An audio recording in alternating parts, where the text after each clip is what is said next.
Москва шаарынан салам барыңыздарга, оразаңыздар кабыл болсун.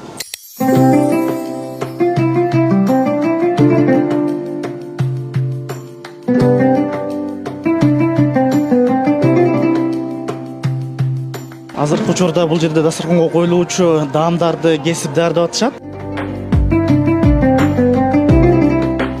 Күндө 1,5 кишиге чейин ооз ашырып атабыз. Кыргыздардын дастарканына келип отурмуз. Ар убакта ошондой дастарканыбыз мол болсун.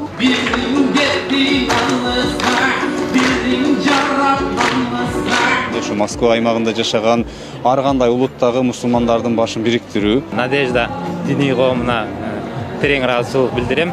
Шатер открыт для своих посетителей. Безусловно, главная цель, главная задача у шатра – это накормить постящихся.